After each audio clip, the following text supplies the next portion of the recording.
Tayo pong lahat ay manalangin.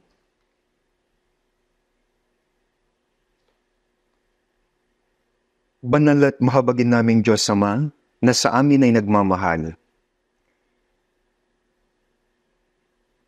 Nahabag ka po sa amin na lumayo sa iyo, Panginoong Diyos, kami na lumakat sa kasalanan, at ang Panginoong Hesus ang kumuha ng sumpa at kahatulan na nararapat sa amin. Hinugasan niya ang aming mga kasalanan magpakailanman sa pamamagitan ng mahalagang dugo na dumanak sa Kanya, at naligtas kami na wala kaming anumang ginagawa. Pinagpapasalamat po kami, nagpupuri at nagluluwalhati sa iyo, Diyos Ama, dahil sa dakila at kamanghamanghang biyaya na ginawa mo po kaming iyong mga anak at nagbigay ka sa amin ng maluwalhating pag-asa na makapasok sa walang hanggang kaharian mo, Panginoong Diyos. Sa oras na ito, kami na tinubos ng mahalagang dugo ng Panginoon ay nagpapasalamat sa iyo sa pagtitipon mo po sa amin ng sama-sama upang magpuri sa Panginoon sa kanyang dakilang biyaya at pag-ibig, upang mag-aral ng iyong salita at magkaroon ng fellowship sa iyong banal na kapulungan kasama ka po, Panginoon. Pakiusap, tignan mo po ang bawat isa sa amin at mashawakan mo po kami sa pamamagitan ng iyong mahabaging mga kamay upang wala kaming maging kakulangan sa aming pamumuhay para sa kalooban at kaluwalhatian mo, Panginoon, sa natitira naming buhay. Nagpapasalamat po kami sa iyo sa pagtulong mo po sa maraming mga kaluluwa na makatanggap ng kaligtasan sa pamamagitan ng nakaraang summer retreat at fall retreat. Ang mga banal na tinubos ng dugo ng Panginoon ay taimtim na nananalangin ngayon na ang Panginoon ang susuporta at personal na gagabay sa kanila sa pamamagitan ng biyaya, salita at kapangyarihan ng Espiritu Santo upang mabuhay sila ng karapat-dapat na buhay bilang mga anak mo, Panginoong Diyos, para sa iyong kalooban at kaluwalhatian sa banal na kapulungan. Sa lahat ng mga iglesia sa buong mundo at sa lahat ng mga brothers at sisters na iniingatan ang kanilang pananampalataya at nangangaral ng Ebanghelyo sa mahihirap na sitwasyon, pakiusap samahan mo po sila sa pamamagitan ng iyong biyaya at salita, Panginoon, at ang kapangyarihan ng Espiritu Santo upang maipangaral nila ang Ebanghelyo ng mas matapang at mabuhay sila para sa kalooban at kaluwalhatian mo, Panginoong Diyos. Humihiling po kami sa iyo, Panginoon, para sa lahat ng mga plano para sa pagpapalaki ng Retreat Center upang maipangaral ang Ebanghelyo sa mas maraming mga kaluluwa. Pakiusap, tiyakin mo po na matapos ng maayos ang building permit. At nagpapasalamat din po ako sa iyo, Panginoon, na tinutulungan mo po kami sa pagpapalaki o pagpapalawak ng kalsada at nagpapatuloy po itong maayos. Tapat ko pong dinadalangin sa iyo, Panginoon, na sasamahan mo po kami sa lahat at tutulungan mo po kami na matupad ang lahat na walang kahirapan. Tapat kong dinadalangin na susuportahan mo pa po kami, Panginoon, at gagawang kasama ng mga ministers at mga banal na nangangaral ng Ebanghelyo sa buong mundo sa ilalim ng makapangyarihang mga kamay ng Panginoon. Pakiusap din po, alagaan mo po ang mga may sakit, gayon din ang mga mahihina. Hawakan mo po sila ng iyong makapangyarihang mga kamay at agad mo pong panumbalikin ang kanilang mga kalusugan upang mabuhay po sila sa natitira nilang buhay para sa kalooban at kaluwalhatian mo, Panginoong Diyos. At sa Panginoon na nagbibigay sa amin ng mga salita na aming kinakailangan ayon sa panahon, at sa Panginoon na nagtuturo sa amin ng daan na dapat naming lakaran, tulungan mo po kami na mas maunawaan ang iyong banal na salita at ang iyong banal na kalooban, Panginoong Diyos, para sa amin na nais mong ipahayag sa amin sa oras na ito. Ito po ang aming dalangin sa pangalan ng Panginoong Hesus. Amen.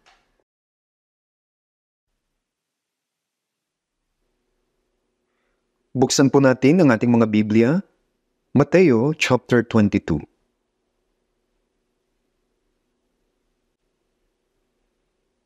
Mula verse 1 hanggang 14,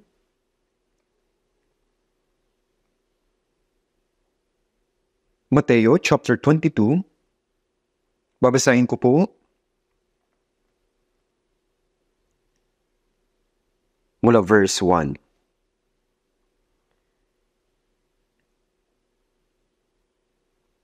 Si Jesus ay muling nagsalita sa kanila sa mga talinhaga na sinasabi, "Ang kaharian ng langit ay tulad sa isang hari na nagdaos ng isang handaan para sa kasal ng kanyang anak na lalaki. Sinugo niya ang kanyang mga alipin upang tawagin ng mga inanyayahan sa handaan ng kasalan, ngunit ayaw nilang dumalo. Muli siyang nagsugo ng ibang mga alipin na sinasabi, 'Sabihin ninyo sa mga inanyayahan, narito naihanda ko na ang aking handaan. Pinatay na ang aking mga baka at matatabang hayop at handa na ang lahat. Halina kayo sa handaan ng kasalan.'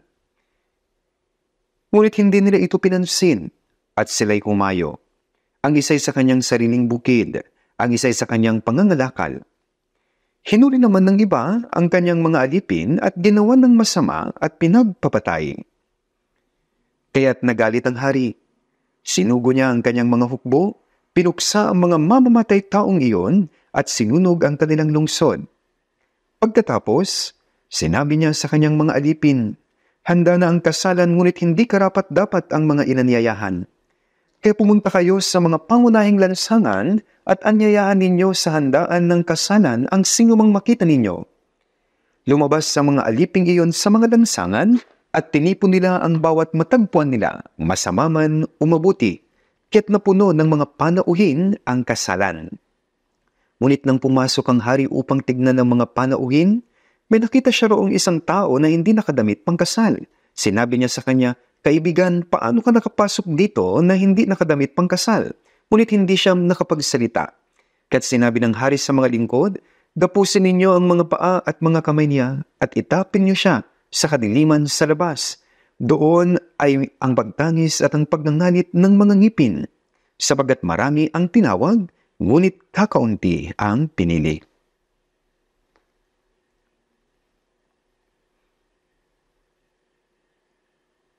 Noong mga nakaraang 7 summer retreats, higit sa 10,000 tao ang nagtipon sa bawat batch at ang mga naunang naligtas ay nanalangin ng mabuti, naglingkod at nagpagal ng labis para maligtas ang ibang mga kaluluwa. Kaya nga maraming mga tao ang bagong naligtas. At naniniwala rin ako na maraming mga taong dumalo sa nakaraang fall retreat, sila rin po ay nakatanggap ng kaligtasan.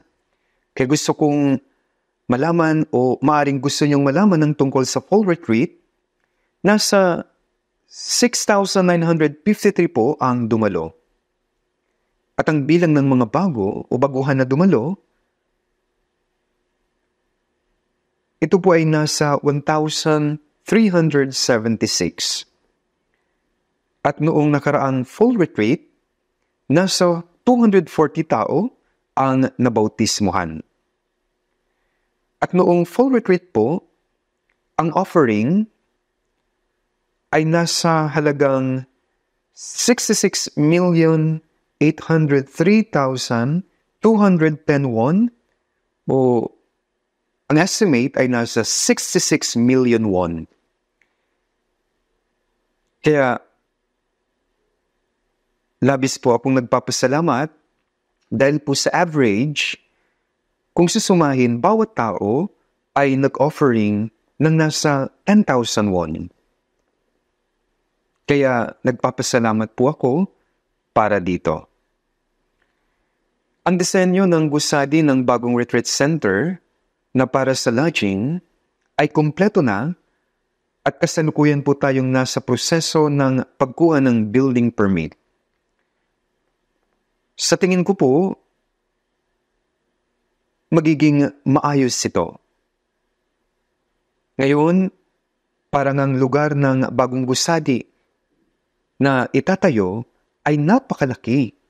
Kaya ang mga taong siyang magbibigay ng permit ay pinag-iisipan itong mabuti. Dapat ba na muli nating itayo ang ganito kalaking gusali? Siyempre po, kailangan nating magtayo nito. Itinatayo natin ito dahil kailangan natin ito. Sa katunayan, may 3 gusali.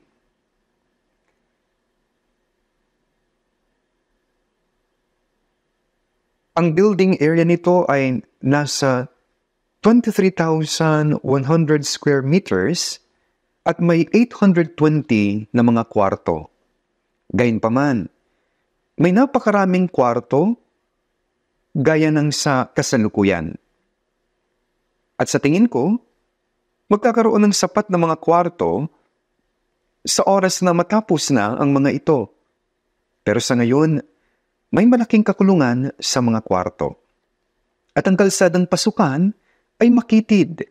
Kaya kapag dumating ang mga bus, ang ilang mga sasakyan ay kailangan talagang tumigil. Ngunit kasalukuyang pinapalaki na po ito. Kaya gaya ng nakita nyo, maayos po itong ginagawa. Medyo mahirap dahil binibili natin ang lupa ng ibang mga tao, ngunit nakatakda na itong matapos sa taong ito. Kaya pakiusap, isama niyo po ito sa inyong mga panalangin. Maraming mga tao ang kailangang makarating at makaalis, ngunit makitid o makipot ang mga daan. Kaya nga, nakakasagabal ito. Kaya nga ang mga taong nag-aayos ng trapiko mula sa pasukan ay sobra-sobra ang kanilang ginagawa. Kahit na may mga kahirapan sa daan, lahat ay nagiging maayos. At salamat sa tulong ng Diyos at isang malaking retreat building na hindi natin lubos maisip ang naitayo. Kaya nga, tiyak po ito na napakaraming tao ang nakakatanggap ng kaligtasan tuwing summer retreat o tuwing retreat. Ang mga iglesia sa ating bansa ay sama-samang gumagawa upang maitayo ang retreat center at naniniwala ako na patuloy nating mapapalaki ang mga kinakailangang mga gusali. Pakiusap, manalangin at makiisa tayong sama-sama para sa layuning ito. Noong nakaraan, bago mag-fall retreat, noong binanggit ko sa inyo ang Matthew 22, nagbigay ako ng mensahe na may pamagat na imbitasyon ng Diyos sa handaan o paanyaya ng Diyos sa handaan. At nais ko pong sabihin sa inyo ang mga hindi ko po nabanggit sa inyo last time. Alam niyo, kahit na ang Diyos ang lumulang sa tao ayon sa kanyang larawan, ang ninuno ng tao na si Adan ay sumuway sa salita ng Diyos.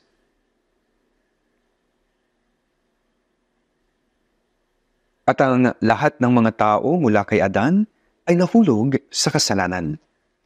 Kaya nga dahil sa kasalanan ng isang tao, ni Adan, lahat ng mga tao ay naging mga makasalanan. At bilang mga makasalanan, isinilang tayo rito sa sanlibutan at sa likas na pagkamakasalanan bumagsak, nakakagawa tayo ng lahat ng uri ng mga kasalanan at nagdurusa tayo ng masamang tadhana ng pagiging kaaway ng Diyos. Kaya, dahil ang kabayaran ng kasalanan ay kamatayan, hindi lamang ito pisikal na kamatayan, kundi pagharap sa kahatulan at walang hanggang kaparusahan sa impyerno pagkatapos ng kamatayan. Ngunit ang Diyos, upang iligtas tayo, hindi niya tayo iniwan kundi gumawa siya ng plano. Sinugo niya ang kanyang tanging anak sa anyo ng tao upang dalhin ang mga kasalanan ng lahat ng tao sa mundo. Namatay siya sa krus at muling nabuhay, sa gayoy isinakatuparan ang gawain ng pagliligtas ng mga kaluluwa. Gaya ng nasusulat sa John 3:16, sabi, sapagkat gayon na lamang ang pag-ibig ng Diyos sa sanlibutan na ibinigay niya ang kanyang tanging anak upang ang sinumang sa kanya'y sumampalataya ay huwag mapahamak, kundi magkaroon ng buhay na walang hanggan. Ang Ebanghelyo ay ipinangaral mula sa Jerusalem hanggang sa dulo ng mundo upang sinumang makinig at manampalataya ay maligtas at huwag siyang mapahamak.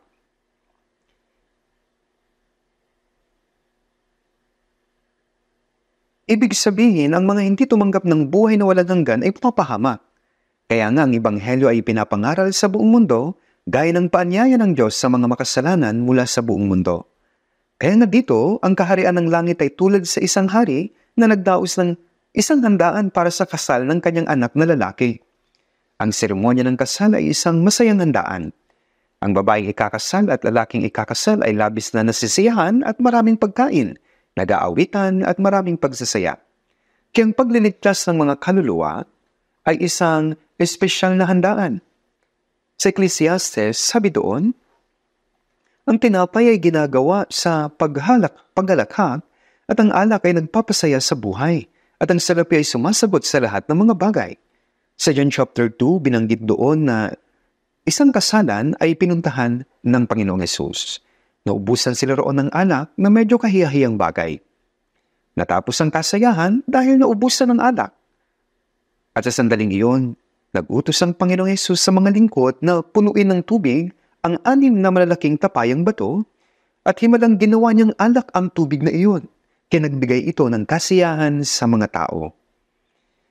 Nilalarawan nito kung paanong ang mga tao sa mundong ito ay laging nagtatrabaho upang kumita ng pera o anumang bagay para sa kapakanan ng kanilang sariling pisikal na kasiyahan.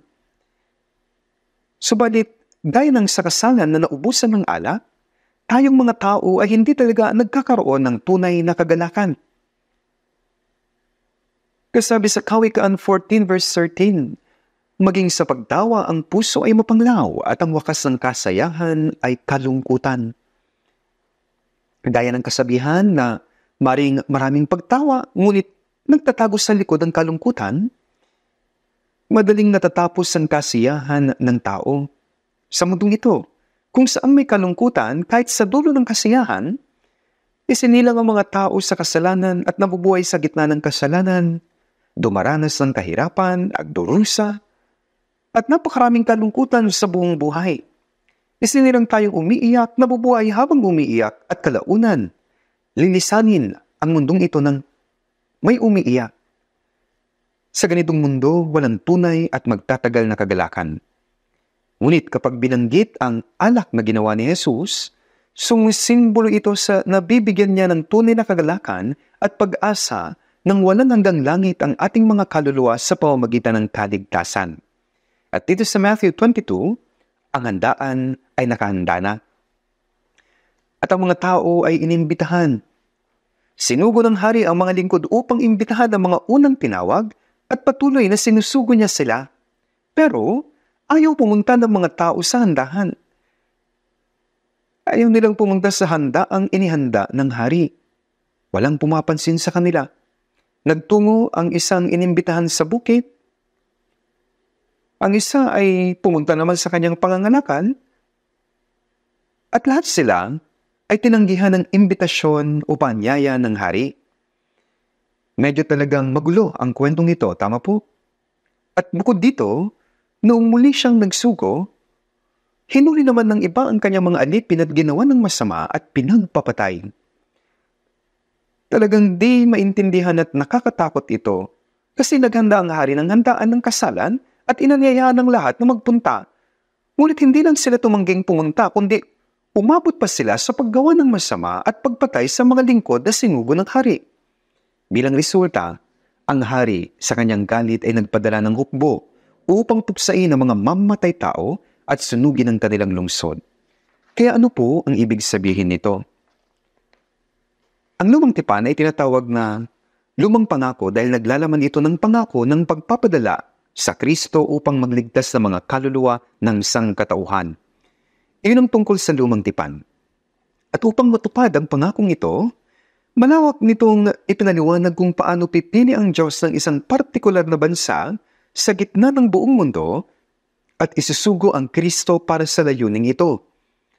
Sabi sa John 5:39, sinasaliksik ninyo ang mga kasulatan sapagkat iniisip ninyo na sa mga iyon ay may karoon kayong buhay na walang hanggan at iyon ang nagpapatotoo tungkol sa akin.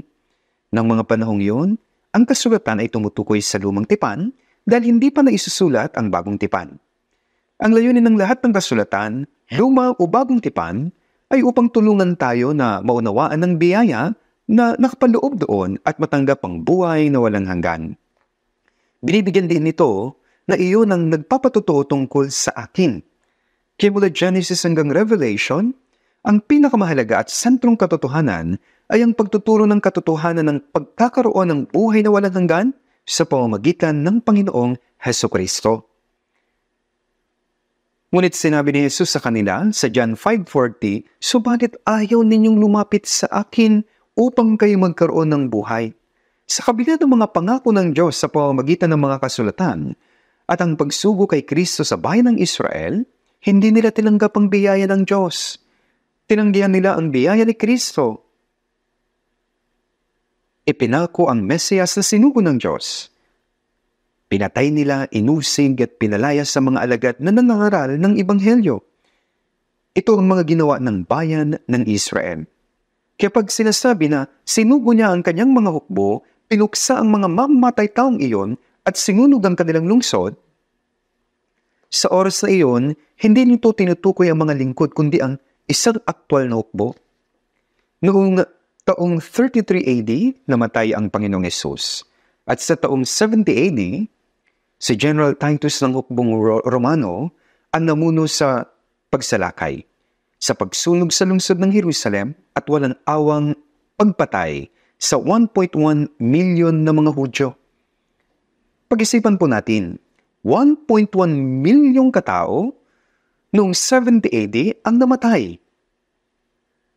At pagkatapos niyon, ang mga natitirang Hudyo ay pinalayas din ng mga Hudyo na hindi sila pinayagang tumira sa lupain ng Israel at naikalat sila sa buong mundo. Hindi natin alam kung ilan talaga ang namatay kung saan sila nagpunta. At noong panahon ng crusade na tinatawag, na lumipas ng 200 taon, saan man nagpupunta ang mga crusaders, walang pinipili nilang pinatay ang mga lahat ng mga Hudyo na binansagan nilang mga anak ng dyablo na pumatay kay Jesus. Linunsad noon ng mga Katoliko ang krusada sa ilalim ng pagkukunwari ng pagpapalaya sa banal na lungsod ng Jerusalem mula sa mga Muslim na talagang walang ingat na pagsisikap. Sa Luke 21:24, yuyurakan ng Jerusalem ng mga hintil hanggang matupad ang mga panahon ng mga hintil, sabi po. Ito ay ibinigay sa mga hintil. Ang ideya na ang Jerusalem ay mawawasak hanggang ang Ebanghelyo ay maipangaral sa dulo ng daigdig ay sumisimbolo sa pagkawasak ng Israel. Kung ikinalat at inusig sa buong mundo ang mga Hudyo, paano nga maibabalik ang Jerusalem? Ang nagpaintulot na bumagsak ang Jerusalem ay ang Diyos mismo. Medyo magulo na ang mga Katoliko na hindi naman naunawaan ng kalooban ng Diyos ay magpapatuloy na magsugo ng mga crusades upang hanapin ang banal na lungsod. Sa panahong iyon, walang awa nilang pinatay ang mga Hudyo. At noong panahon naman, nagaganap noon yung mga salot sa Europa, sinisingila ang mga Hudyo at pinatay sila. Noong mula taong 1939 naman hanggang 1945, ng panahon ng ikalawang digmaang pandaigdig, nasa halos 6 milyong Hudyo ang pinatay. Bakit ang mga taong pinili ng Diyos ay naging kahabag-habag, kaawa-awa? Pinalayas sila sa kanilang mga lupain, kinalat sila sa buong mundo sa loob ng 2,000 years, pinahirapan at inusig. Lahat ito ay resulta ng pagtanggi nila kay Kristo. At nang sumigaw ang mga Hudyo sa harap ni Pilato na hinihiling na ipako si Jesus sa krus, nakita ni Pilato na hindi niya kayang patayin ang walang salang si Jesus, kaya siya'y naghugas kamay sa harap ng napakaraming tao na sinasabi, "Wala akong kasalanan sa dugo ng taong ito." Ipinagtanggol ni Pilato si Jesus na walang sala ng 3 beses, na sinasabi niyang wala siyang anumang nakikitang mali sa kanya. Ngunit ang mga Hudyo ay nagpumilit at pinapantayan si Jesus. Pinaratangan nila na si Jesus ay naghihimagsik labang kay Caesar at napilit nila si Pilato. Kaya nagrugas ng kanyang kamay si Pilato tungkol sa bagay na ito. Ano ang sabi ng mga Hudyo? At sumagot ang buong bayan at nagsabi, "Pananagutan namin at ng aming mga anak ang kanyang dugo." Kaya mula noong pinako nila si Jesus sa krus, Bumagsak kalaunan pagkalipas ng 37 years ang Jerusalem at 1.1 milyong Hudyo ang namatay. Dahil sabi nila, palalagutan namin at ng aming mga anak ang kanyang dugo. Ibig sabihin, sa loob ng 2,000 years, ang halaga ng dugo ay ipinataw sa kanila gaya ng gusto nila. Ito ang kabanata ng kasaysayan na lumipas na. Kung babalikan, sinugo niya ang kanyang mga hukbo, pinuksa ang mga mamamatay taong iyon, sabi. Sino ang mga mamamatay tao? Sila ang bayan ng Israel na pinili ng Diyos. Sila'y winasa. Ang kanilang lungsod ay sinunog. At ang templo ng Jerusalem ay sinunog at ang lupain ng Israel ay ganap na naging giba. Na walang sino mang nakatara doon gaya ng naunang sinabi ni Jesus. Ang pahayag na ito ay nagbibigay ng konkretong aral na nagpapakita kung gaano kabigat ang pagtanggi sa Kristo sa pamamagitan ng bansang Israel. Hinihintay ng mga Hudyo ang pagdating ng Kristo, ngunit kanila siyang tinanggihan. Sabi sa Lumang Tipan na kapag dumating ang Kristo, sasakupin niya ang lahat ng mga nakapaligid na bansa. At sa Awit chapter 2, pinangako roon na itatatag niya ang kaharian ni Kristo sa lupa na nakasentro sa Israel. Ngunit mas mahalaga pa rito, hindi lamang ito tungkol sa Israel. Tungkol ito sa lahat ng tao sa mundo na ngayon ay bihag ng kapangyarihan ng kasalanan at kamatayan. Inalipin sa pamamagitan ng otoridad ni Satanas at patungo sa walang hanggang pagkawasak sa impyerno. Ang unang bagay na ninanais ng Diyos ay ang iligtas ang kanilang mga kaluluwa.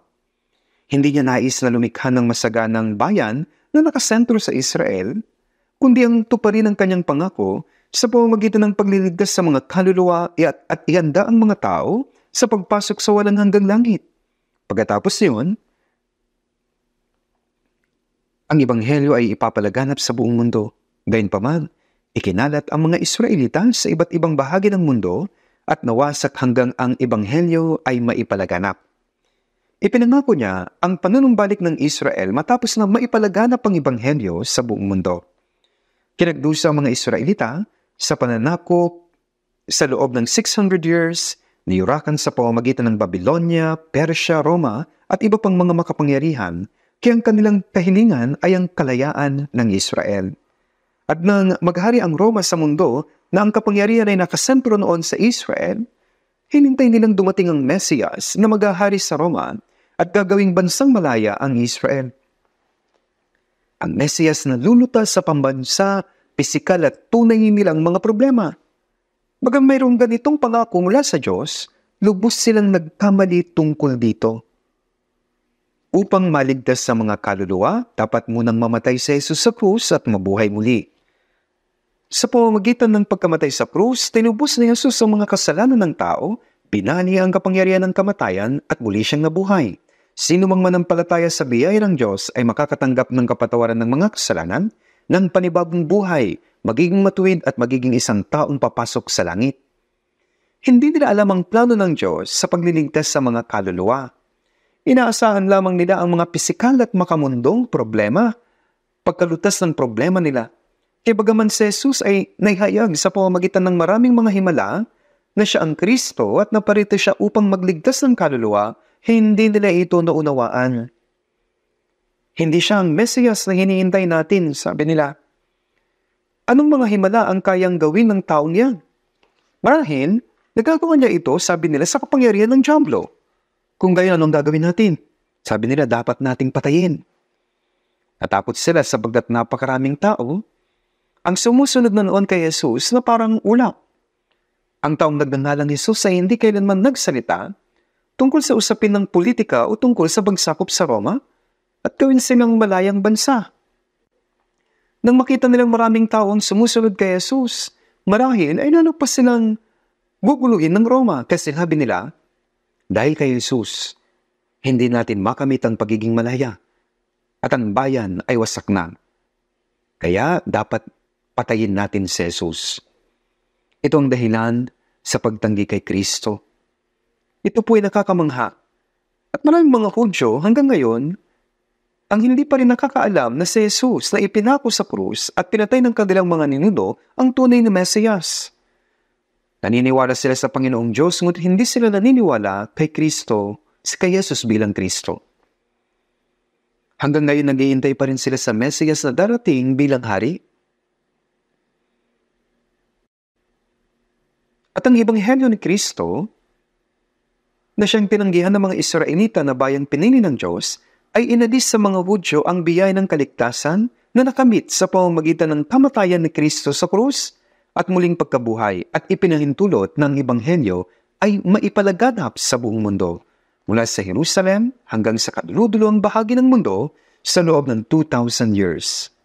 Sa mahabang kasaysayang ito, ang Ebanghelyo ay naipalaganap at ngayon, ito ay nasa dulong bahagi na ng silangan kung saan tayo ay naligtas.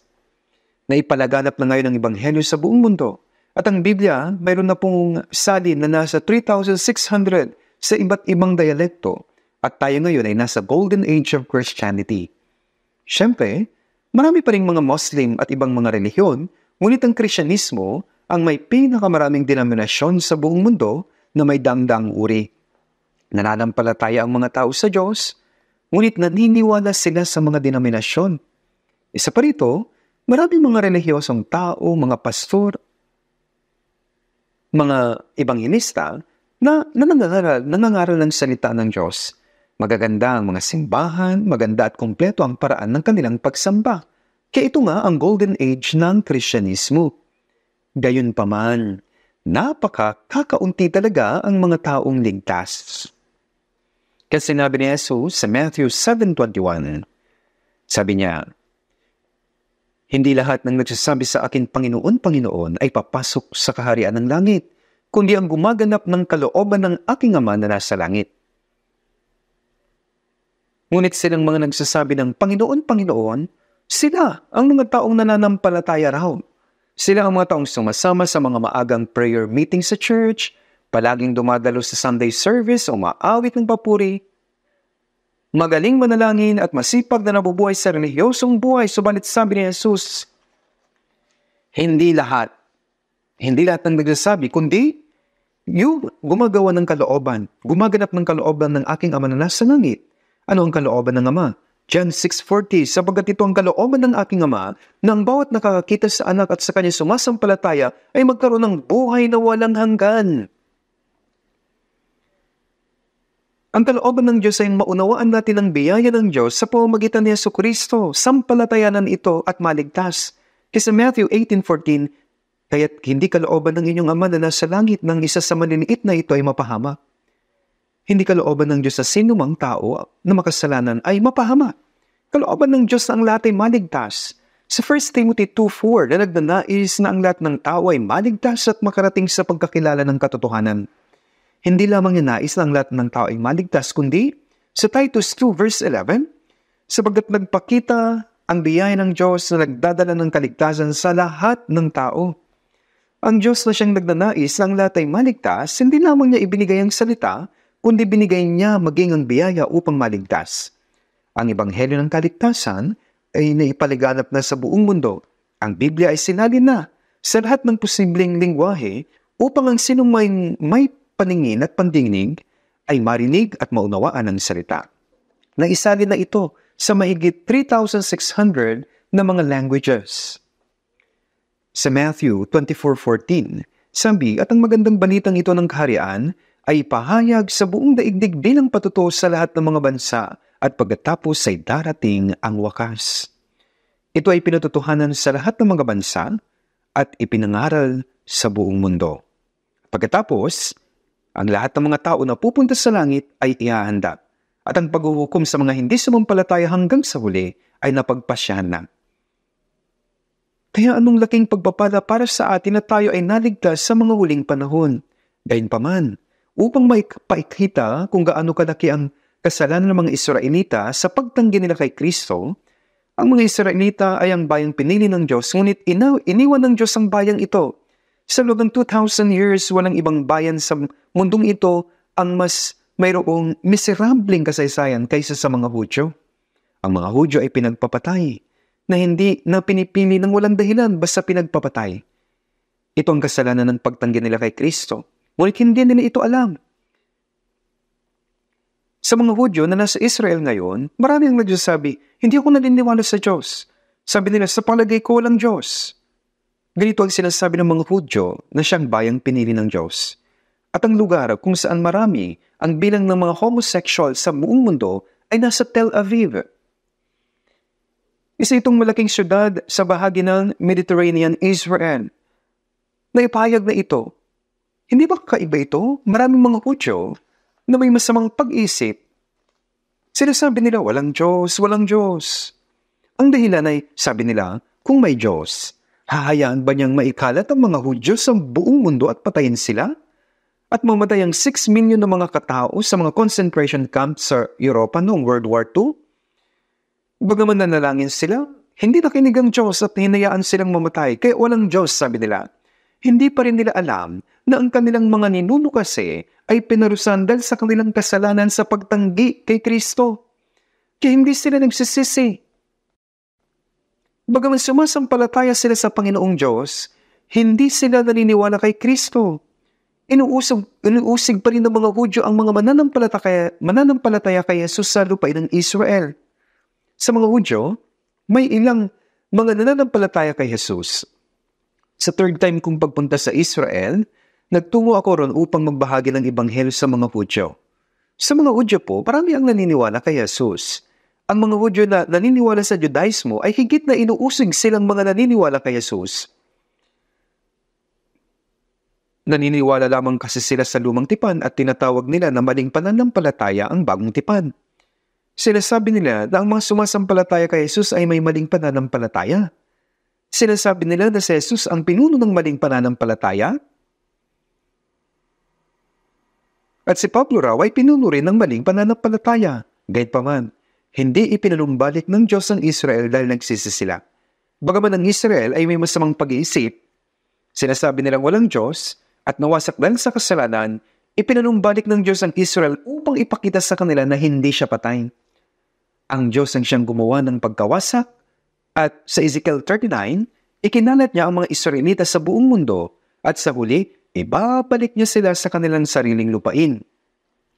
Ang salitang ipinangako 2,600 years na ang nakalipas ay kinalat sa buong mundo sa loob ng 2,000 years at sa panahon natin ngayon, ang kalayaan ay nakamit na ng Israel mula noong May 14, 1948 at patuloy na nagtitipon ang mga Israelita. Hindi lahat ay nakabalik na sa lupain. Ngayon, 1/3 na bilang ng mga nakatira sa Israel, nandun sila 1/3 nakatira sa US at 1/3 yung mga nakatira sa iba't ibang bahagi ng mundo. Nais ng Diyos na mabilis silang makabalik, ngunit ang dahilan kung bakit hindi sila nakakabalik ay dahil laging may digmaan sa Middle East. At isa pang bagay ay dahil ang mga Hudyo, gamit ang kanilang kapangyarihan sa ekonomiya sa buong mundo, ay dapat manatili sa likod ng mga politiko upang masuportahan ang Israel. Sa makatuwid, sa uli, dapat ang lahat ng Israelita ay makabalik sa lupain ng Israel na walang maiiwan. Sa sino mang nalalaman na sila ay Hudyo, mangyayari po ito sa hinarap. Sasabihin ko po ito sa mga susunod, kaya sa ano pa mang sitwasyon, hindi nagsisi ang mga Israelita sa kanilang kasalanan ng pagtanggi kay Kristo. Ngunit pinanumbalik sila sa dahilan na sila ang bayan ng Diyos. Ngayon, nais kong sabihin sa inyo na sa nakalipas sa kasaysayan pa ng mga Hudyo na tinanggihan si Kristo, ay lubhas at talaga silang pinarusahan. Sa Luke 21, pinaligiran ang Jerusalem ng hukbo at hiniwa ng hukbo ang tiyan ng mga nanay na buntis sa pamamagitan ng talim at tinapon ang mga sanggol sa lupa. Sa Luke 19, may walang awang pagpatay at sinunog ang templo sa Jerusalem. At ikinalat sila sa buong mundo at ang Jerusalem ay nirakan sa pamamagitan ng mga hintil hanggang sa panahon ng mga hintil ay maisaktuparan, habang ang Ebanghelyo ay pinapangaral sa mga hintil. At iyon ang sinabi ng Diyos, na ang mga Israelita ay lubhang mapaparusahan saan man sila mapunta sa mundo. Sa makatwid, sa lumang tipan, nakasaad na ang bayan ng Israel ay lubhang pinarusahan dahil sa kanilang pagtanggi kay Kristo. Ipinadala ng Diyos sa mga propeta at pinadala niya sila ng paulit-ulit. Ngunit hindi sila nakinig sa kanila kaya ikinalat sila sa buong mundo. At sinumpa sila at siniraan sila sa buong mundo. Maraming salita sa lumang tipan ang tungkol dito at naisakatuparan ito ngayon. Ito ay isang aral para sa atin na ang mga Hudyo ay lubhang winasak habang ang Ebanghelyo ay ipinapangaral sa mga Hintil. Sapagkat tayong mga Hintil ay dapat mamili kung maliligtas tayo o mawawasak magpakailanman. John 3:15. Upang ang sinumang sumampalataya sa Kanya ay magkaroon ng buhay na walang hanggan. Ibig sabihin na kung ang isang tao ay hindi makatanggap ng buhay na walang hanggan, siya na hindi sumasampalataya ay hindi magkakaroon ng buhay na walang hanggan. Sa John 3:36, sabi, ang sumasampalataya sa anak ay may buhay na walang hanggan. Ngunit ang hindi sumusunod sa anak ay hindi makakakita ng buhay, kundi ang puot ng Diyos ay nananatili sa Kanya. Kung bakit hindi sila naliligtas ay dahil ang sanglibutan ay lalong nagiging mabuti at nagiging mundong mas masayang tirahan para sa kanila at magkakain at mabubuhay sila ng maayos. Yun lang. Kung kayo nasaan ang Espiritu, sabi nila. Nasaan ang Diyos? Naniniwala ba ang tao sa Diyos o hindi? Hindi sila naniniwala. Just sa Luke chapter 12, sinabi ng isang lalaking mayaman, kaluluwa, marami ka ng pag-aaring nakaimbak para sa maraming taon. Magpahinga ka, kumain ka, uminom ka, magsaya pa. Subalit sabi ng Diyos, sangan, sa gabing ito ay kukunin ang iyong kaluluwa at kanino kaya mapupunta ang mga bagay na hinanda mo. Talagang hangal siya. Kaya kung kukunin muli ng Diyos ang kanyang kaluluwa, hindi lamang ang katawan niya ang mapapahamak. Siya rin ay hahatulan. Ang kanyang kaluluwa ay mawawasak. Sinasabi sa atin sa awit 49:20 na ang tao ay mahalaga, nilikha sa wangis ng Diyos, at kung paanong inibig ng Diyos ang taong nasa karangalan, na inihandog niya ang kanyang tanging anak na mamatay sa krus. Gaano kahalaga ang tao sa harapan ng Diyos? Naniligtas siya tayo sa pamamagitan ng pagtubos sa lahat nating mga kasalanan. Kasabi, tao nga sa karangalan subalit hindi nakakaunawa, ay gaya ng mga taong hayop na namamatay. Maraming tao hindi pa nakakaunawa dito. Hanggang ngayon, sabi nila, nasaan ang Diyos? Nasaan ang kaluluwa? Nasaan ang langit? Ang impyerno? Kung nasa mundo tayo, kung nakakakain tayo, langit na ito. Hindi ako naniniwala rito. Hindi ako naniniwala kahit i-evangelize nila ako, sabi nila. At kung mas maunlad ang bansa, mas lalong hindi sila naniniwala. Sabi nila, maunlad na kami. Maayos ang kalagayan ng katawan namin dito sa mundo. May maganda kaming buhay sa mundo, may maayos kaming pagkain sa mundo, may kaluluwa man kami o wala. Wala akong pakialam. Pagkatapos ng kamatayan, sabi nila, wala silang pakialam. Ang pagpapalaganap ng Ebanghelyo sa mahirap na bansa ay nananahulugan na kapag sila ay mahirap, hinahanap nila ang Diyos kapag nagdurusa sila. At ngayon nasa kapanahunan na tayo ng Krisyanismo, kung saan ang Ebanghelyo ay pinapangaral sa buong mundo na tulad sa mga Hudyo, nananampalataya sila sa Diyos, nananampalataya kay Jesus, ngunit hindi sila naniniwala sa biyaya na niligtas tayo ng Diyos. Maging ako, walang nakakaalam kung paano kahirap kung sinubukang gumawa para sa Diyos, mahigit 1 dekada bago ako maligtas. Nasa seminary ako noon, patuloy akong nag-evangelize, tuwing Sabado, pupunta sa pamilihan sa park, nagbibigay ng invitation letter, nag-i-evangelize tuwing bakasyon. Pumunta ako sa probinsya, nag-i-evangelize at talagang napakatapang ko. Inakala kong ako na ang pinakamahusay na mananampalataya at pagkatapos na unawaan ko na hindi pa pala ako ligtas. At sinabi nila na hindi mo makikita ang langit hanggat hindi ka nabuborn again. Kinuunawaan kong mapupunta ako sa impyerno.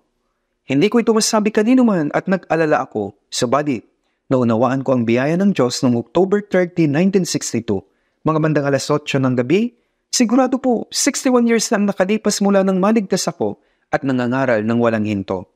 Nakakagulat na maraming Kristyano ay naniniwala kay Jesus ngunit hindi pa rin sila ligtas. Iniisip nila na kapag pumunta sila sa church, masigasig, iyon na yung pananampalataya kay Jesus at iniisip nila na kapag mabuti ang ginagawa nila, maliligtas sila.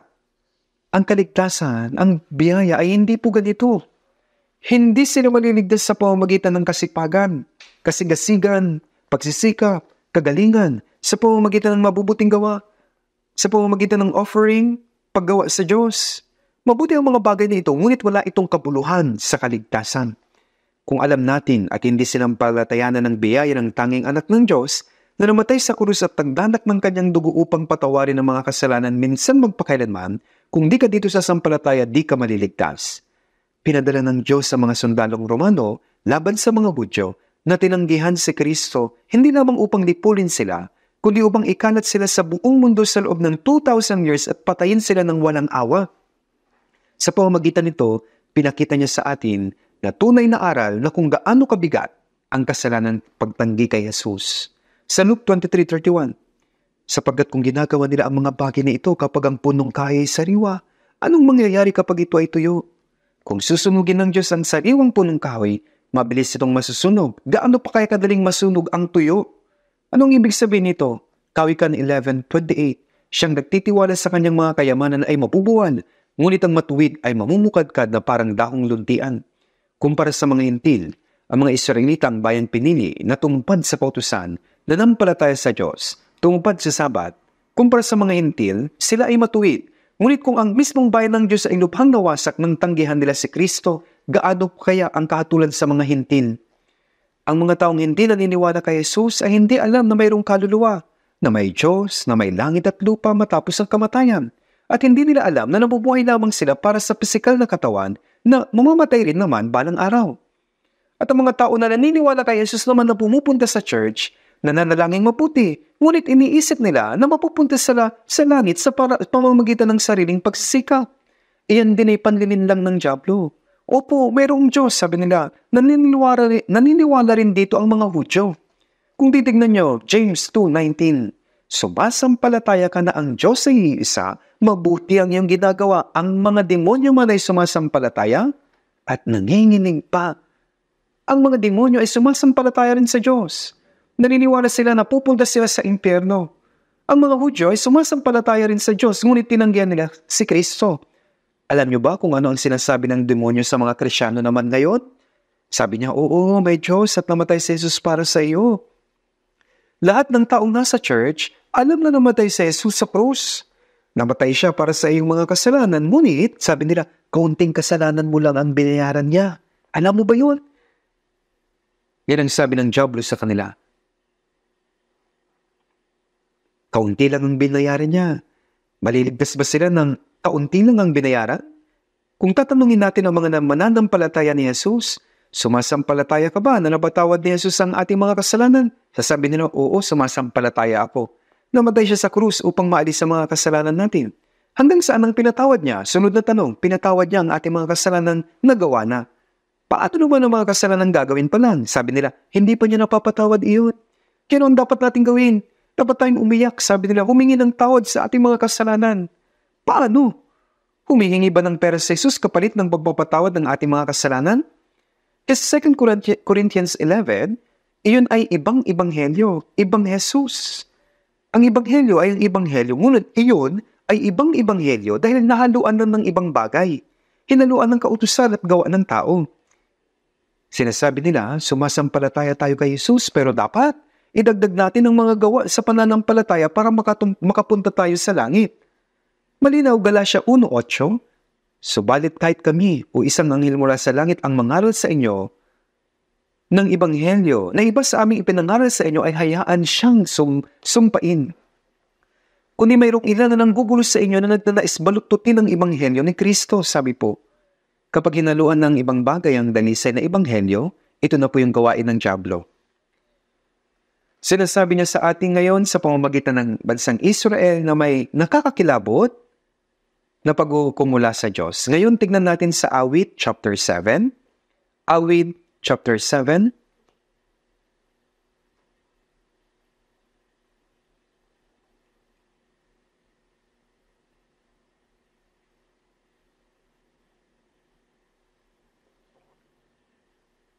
Verse 12 at verse 13.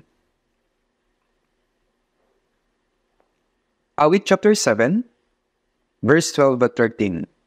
Kung hindi magsisisi ang tao, iahasa ng Diyos ang tabag nito, kanyang inihanda at iniumang ang kanyang palaso, nakamamatay ng mga sandata ang kanyang inihanda, kanyang pinapagniningas ang kanyang mga pana. Sabi dito, kung hindi magsisi. Anong pagsisisi?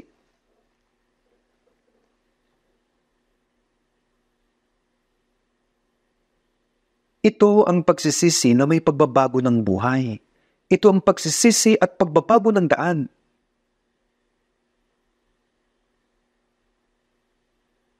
Kaya ang pag-akyat sa bundok, pagdalo sa church, pananalangin sa madaling araw, pagdaing sa kanilang kasalanan, ang mga ito ba ang tunay na pagsisisi? Hindi po. Ibinenta ni Judas Jesus.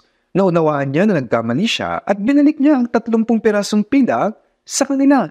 Ipinagkanulo ang inusepting si Jesus. Kunin niyo na ang pera. Ngunit sinabi nila sa kanya, duwag. Ano yun sa amin? Ikaw na ang bahala dyan. Kaya tinapon niya at sinabi sa kanya ng dyablo, binenta mo ang iyong guro, ang inosente mong guro. Mamamatay tao ka. Kaya nagpakamatay siya. Gaano siya nagsisi? Pinagsisihan niya ang kanyang kasalanan, ngunit hindi siya nagbago ng daan. Labis siyang nagsisi, ngunit sumampalataya sana siya at nagbalik loob. Sa Luke chapter 15, kung titignan niyo, nilistay ng alibugang anak ang lahat ng kayamanan ng kanyang ama at malapit na siyang mamatay. Dahil sa gutom, kaya inisip niya, ilan sa mga upang lingkod ng aking ama ay may sapat at lumalabis na pagkain. Ngunit ako rito ay mamamatay sa gutom. Kaya nilakasan niya ang kanyang loob at bumalik sa paniniwalang tatanggapin siya ng kanyang ama. Pagkatapos niyakap siya ng kanyang ama, ganito po ang pagsisisi. Nagsisi siya at yumakap sa kanyang ama. Ang ama ay ang Diyos at ang alibughang anak ay tayo. Kung uupo ka lang dyan at iiyak dahil sa iyong mga kasalanan, anong klaseng pagsisisi yan? Ginawa rin yan ni Judas Iscariote. Paano ka makakabalik sa Diyos kung hindi mo nauunawaan na ikaw ay isang miserableng makasalanan na mapapahamak?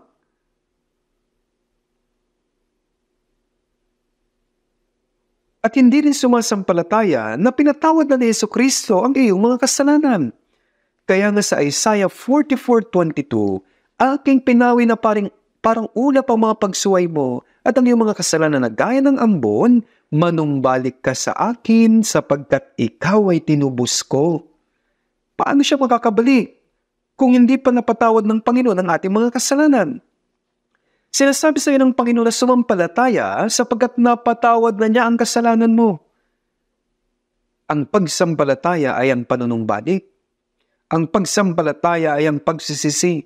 Gayunpaman maraming tao ang pumupunta sa church, nagdadasal, umiiyak dahil sa kasalanan, gumagawa ng mabuti, masipag sa church, ngunit hindi talaga sumasampalataya dito.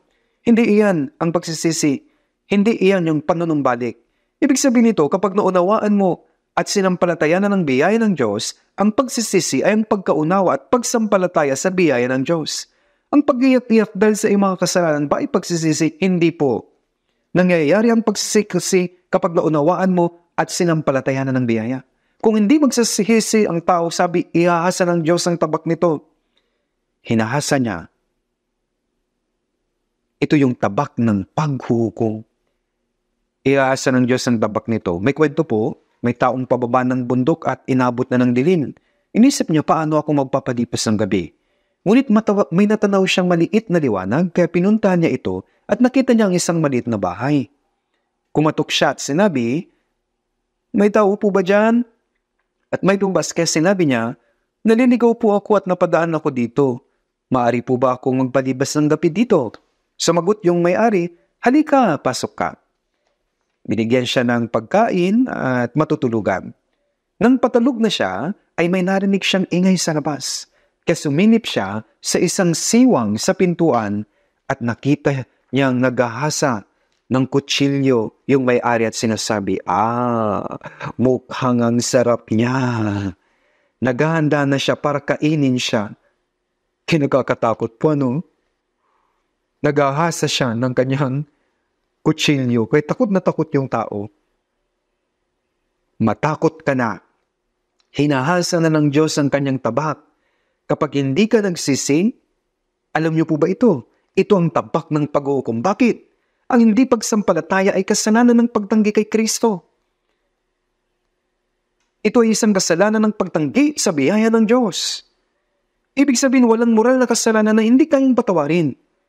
Gayunpaman, walang ibang paraan para mapatawad ang kasalanan kasalanan ng hindi pagsampalataya kay Kristo. Kaya sabi dito, kung hindi magsisi ang tao, iahasa ng Diyos ang tabak nito. Kanyang inihanda at iniubang ang kanyang palaso. May palaso. Hinahasa niya ang kanyang tabak. Hinahanda ang kanyang palaso at iniumang. Handa siyang itama ang palaso sa puso ng hindi mananampalataya. Kasi John 3:36, kundi ang puot ng Diyos ay nananatili sa kanya. Kapag inilabas niya ang kanyang busog, ang palaso ay lumilipad. Pinupunit nito ang puso ng hindi mananampalataya, ganyan ang paghuhukom. Maaring nakakatakot ang pahayag sa awit 7:13 na nakakamatay ng mga sandata ang kanyang inihanda, kanyang pinapagniningas ang kanyang mga pana. Hinanda na ng Diyos yung pong nakakamatay na sandata para sa mga hindi nagsisisi. Ano po itong nag-aapoy na palaso? Maaari nakakita na po kayo sa mga pelikula kapag sinindihan ng palaso at pinakawalan nito, kaya nitong patayin ng mga tao at tukbukin ng mga bahay. Ano po ang ibig sabihin nito? Nung tinignan ko ito po ay nuclear missiles. Sa ngayon po, 9 na bansa na ang nakapaghanda ng nuclear weapons kasama ang North Korea. Kapag may isang sumabog kahit saan man, isa lang, lahat ng nuclear weapons sa buong mundo ay sasabog din. Kasi sinasabi ng mga dalubhasa sa mga scientists na kapag sumiklab ang nuclear war, mawawalan ang sangkatauhan sa loob lamang ng 30 minutes, wala ang mundong ito. Mawawala. Kaya nga, binabalaan ng US ang North Korea. Sabi nila, kahit magpakita lang kayo ng isang tanda ng paggamit ng nuclear weapon, alalahanin nyo, mabubura ang bansa nyo sa loob lamang 25 or 15 minutes.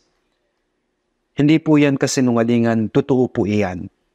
Sinasabi nila na ang mundo ay magugunaw hindi lamang isang beses, kundi 100 times pwede. Kaya hinanda na ng Diyos ang nuclear weapons para hatulan ang mundong ito.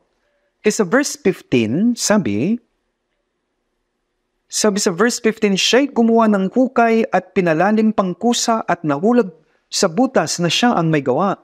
Kung paano sila ay nahuhulog sa bitag na sila rin ang may gawa, sabi po, mawawasak sila sa nuclear weapon na sila rin ang gumawa. Sa Isaiah 50 verse 11, sabi, narito, lahat na nagpapalingas ng apoy na nagsisindi ng mga sulo, lumakad kayo sa liyab ng inyong apoy at sa gitna ng mga sulo na inyong sinindihan. Tumatalon sila sa lusak na ginawa ng tao at mamamatay sa apoy nitong nuclear weapon. Brothers and sisters, tignan nyo, alam nyo ba kung ano ang nuclear weapon na ito? Ito ang binabanggit na nakakamatay na sandata na hinanda ng Diyos upang wasakin silang mga hindi nagsisisi. Ito ang nagniningas na palaso. Walang ibang paraan para mapatawad ang kasalanan ng hindi pagsampalataya. Kasi John 3:18, ang sumasampalataya sa Kanya ay hindi hinahatulan. Anong sinasampalatayanan natin? Sumasampalataya tayo na si Jesus ay namatay sa halip na tayo at inako ang kahatulan na nararapat para sa atin. Pero sabi sa John 3:18, ngunit ang hindi sumasampalataya ay hinatulan na sapagkat hindi siya sumampalataya sa pangalan ng tanging anak ng Diyos. Ang hindi pagsampalataya ay naging kondisyon para hatulan. Ngayon, tingnan po natin sa Roma, chapter 2, verse 4. Roma, chapter 2, verse 4.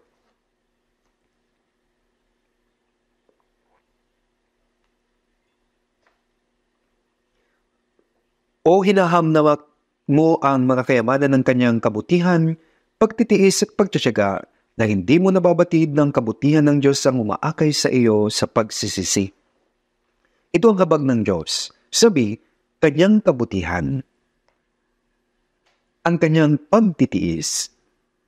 Kaya pinatawad niya ang ating mga kasalanan at sinasabihan ang mga makasalanan na lumapit At siya ay matyagang naghihintay ng isang araw ay gaya ng 1,000 taon. Ang 1,000 taon ay gaya ng isang araw. Kaya sabi niya sa 2 Peter 3:9, kundi matyaga sa inyo na hindi niya ibig na sino man ay mapahamak, kundi ang lahat ay dumating sa pagsisisi. Hinahamak niyo ng patuloy ang kayamanan ng kanyang pagtsatsaga. Hinahamak nila ang kayamanan ng kanyang kabutihan. Hinahamak nila ang pagtitiis niya sa mga makasalanan at pagtsatsaga. Kasi Hebrews 2:3, kung ating pawabayaan ang ganito kadakilang kaligtasan. Ang Diyos ang naglikha ng sangsinuko, si Jesus na kapatay ng Diyos, tanging anak ng Diyos, sinugo sa anyo ng tao, inako niya ang kasalanan ng sangkatauhan at kasalanan ng sanlibutan. Namatay siya sa krus, nagdanak ng kanyang dugo para sa walang hanggang kapatawaran ng mga kasalanan at muling nabuhay na nagbigay sa atin ng patunay para sumampalataya na si Jesus ang Kristo at nagpakita siya sa atin sa kanila sa loob ng 40 araw. Bago umakyat sa langit si Jesus na nabuhay muli, nag-iwan siya ng pangako na babalik siyang muli kapag naikalat na ang ebanghelyo sa buong mundo. Ang pagpapabaya sa ganito kadakilang kaligtasan ay ang paghamak sa kayamanan ng biyaya ng Diyos. Kung ating pababayaan, sabi, ang ganito kadakilang kaligtasan. Ang pagpapabaya nito ay pagbabaliwala sa kaligtasan. Noon po, pumunta ko sa probinsya ng Julabo, nagkaroon na may meeting sa isang Presbyterian church noon. Ang mga kabataan na miyembro doon ng choir ay ligtas at masaya sila. Subalit may isang elder doon, sabi niya, nakapagpatayo na ako ng maraming church. Tinanong ko siya, Elder, ligtas ka na ba? Sumagot siya, hindi mahalaga ang kaligtasan. Kaya binaliwala po niya ang kaligtasan. Sabi niya, nakapagpatayo na ako ng maraming church. At marami na akong sakripisyo para sa church. Inisip niya na nakakatawa na ang mga kabataan ay walang nagawa at ngayon ay ligtas na sila. Marami na raw siyang nagawa. Ginagawa nilang malaking bagay, sabi niya, ang pagtanggap ng walang kwentang kaligtasan. Kaya sumagot po ako, anong sinabi mo? Sinabi mo ba na walang kwenta ang kaligtasan? Anong sinasabi mo?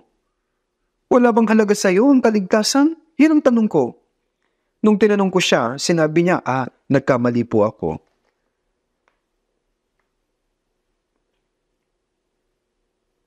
Alam niyo po, wag nating maliitin ang ganito kadakilang kaligtasan. Sabi kong ating pababayaan ang ganito kadakilang kaligtasan. Kapag sinasabi natin sa isang tao na dapat siyang maligtas, sumasagot siya, maliligtas na lang ako next time. Kailan? Ang taong iyon ay hindi karapat-dapat ng kaligtasan.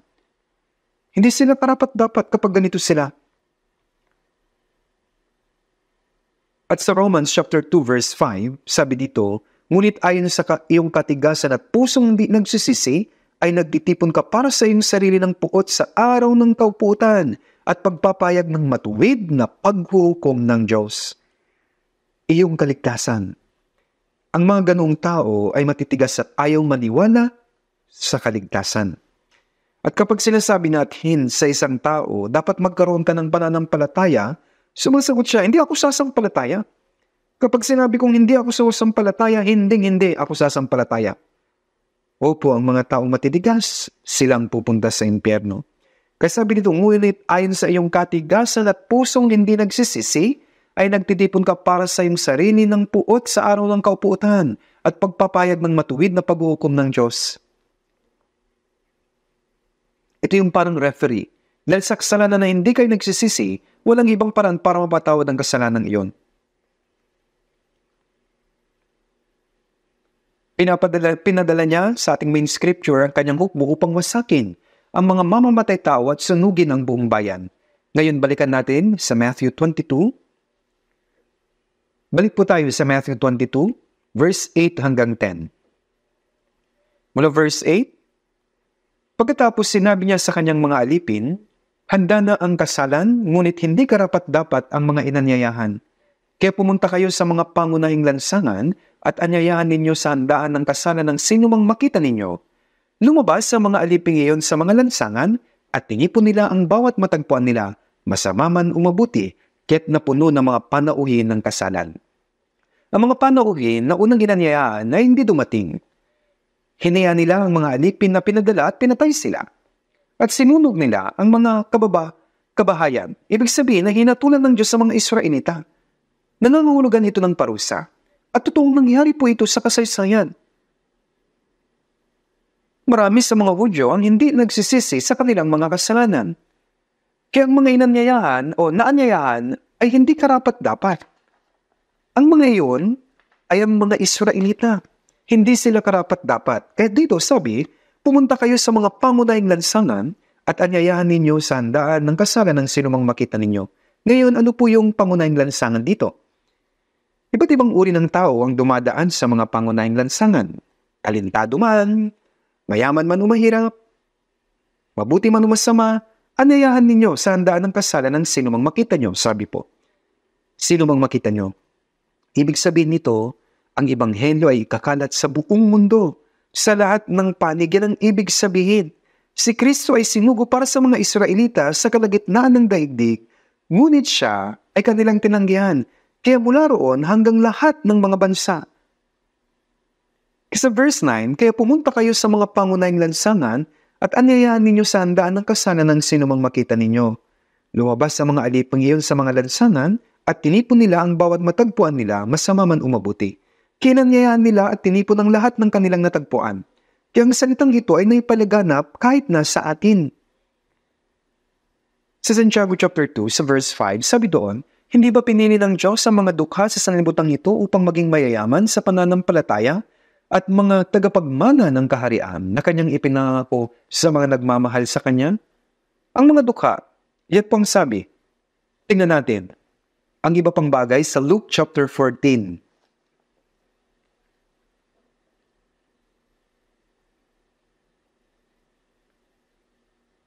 Lucas chapter 14 verse 16.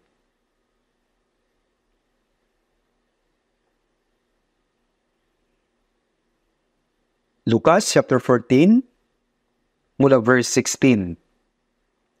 Subalit sinabi ni Jesus sa kanya, may isang naganda ng isang malaking hapunan at marami siyang inanyayahan.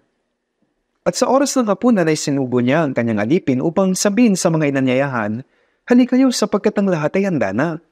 Ngunit silang lahat ay pare-parehong nagsimulang magdahilan. Sinabi ng una sa kanya, bumili ako ng isang bukid at kailangan kong umalis at tignan iyon. Hinihiling ko sa iyo na pagpaumedhanan mo ako. Sinabi ng isa pa, bumili ako ng 5 magkatuwang na bakang lalaki at paroroon ako upang sila'y sumukin. Hinihiling ko sa iyo na pagpaumedhanan mo ako. Sinabi ng iba, ako'y nagpakasal kahit hindi ako makakarating. At bumalik ang alipin at iniulat ang mga bagay na ito sa kanyang Panginoon.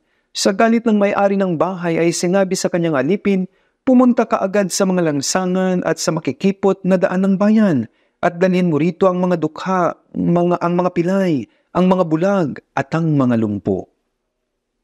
Ito po, kapareho po ito sa kwento na nakalagay sa Matthew.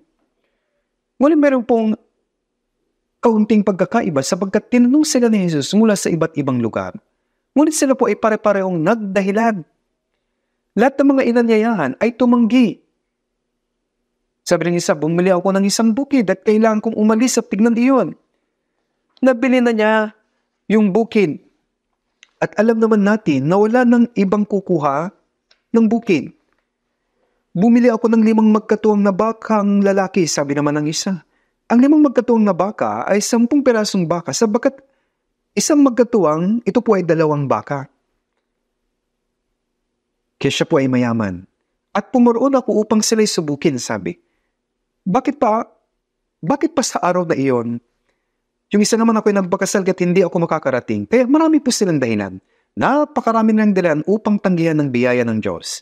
Kaya sabi ng Panginoon, pumunta ka kaagad sa mga lansangan at sa makikipot na daan ng bayan. At dalhin mo rito ang mga dukha, ang mga pilay, ang mga bulag at ang mga lumpo. Ang mga unang inanyayahan ay ang mga mayayaman. Bumili sila ng bukid Yung iba magkatuwang na baka, yung isa nagpakasal. Sila po ang mga nag-i-enjoy lamang sa mundong ito para sa kanilang laman. Sa kabilang banda, ang mga nagdaraan lamang sa mga lansangan at makikipot na daan ay ang mga walang bukid. Silang mga walang sariling bahay, walang sariling baka, walang salapi. Kaya hindi pa sila nakakapagpakasal. Sila po ay mga pilay, mga lumpo, mga bulag, mga dukha. Kahit ano po sila, sabi dito, dalhin mo sila. Kilubos po itong dapat ipagpasalamat. Paano po kaya kung ang matatalino at mabubuti lamang ang hinanyayahan? Tiyak, hindi rin po tayo maanyayahan. Naalala ko po, matagal na panahon ang lumipas, noon po mayroon pong tinatawag na taffy dough, taong nagtitinda po ng mga binilog na cookies at matagal na po akong hindi na nakakakita sa panahon natin ngayon. Kaya kinalampag po nila yung parang gunting at sinasabi, bili kayo ng binilog na cookies, dalhin nyo dito yung inyong mga basag na palayok, lumang bote na hindi na ginagamit mga basura at papalitan ko ng binilog na cookie.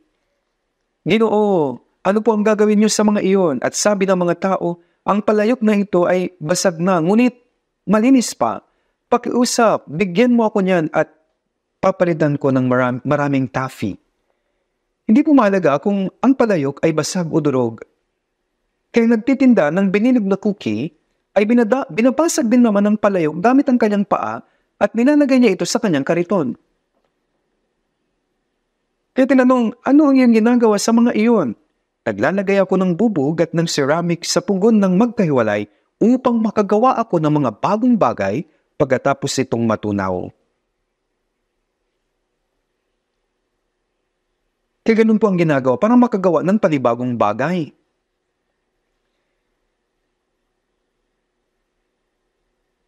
Sa mundong ito po ay kagaya ng pagtitipon ng mga makasalanan na mga mukhang mga basura at dapat maipasok kay Jesus at pagkalabas nila, sila po ay nagiging bago na mga tao.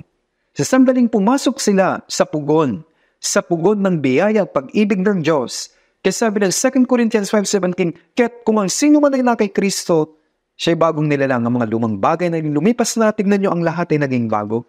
Kaya ang talatang ito ang nagpapalala sa akin sa mga taffy vendor. Nakakapanabik po talaga na makita sa isang lugar yung pong nangungulekta ng basura. Kaya ang dami niya pong naging customer. Ito po ay nakakapanabik na kwento. Anyway, balikan natin ang ating main scripture. Kaya inanyayahan tayo. Nakakaginhawa na tayo rin ay naanyayahan po. Tingnan po natin uli sa Matthew chapter 22.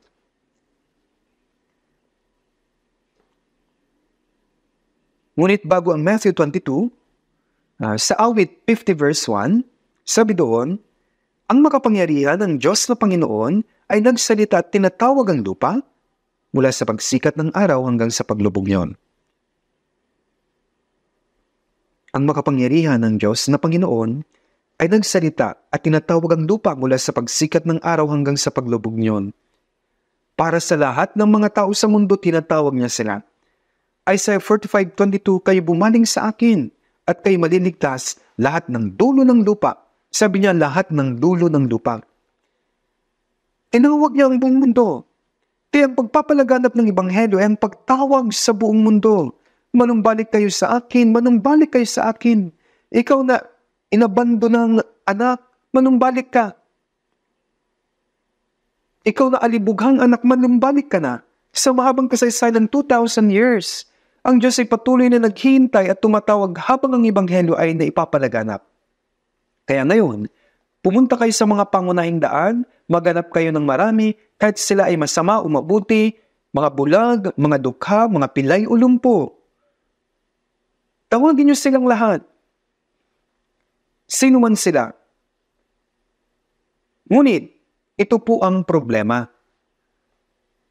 Bagaman tinatawag sila, kahit sino, ito yung problema. Sa Matthew 22, verse 10 to 13,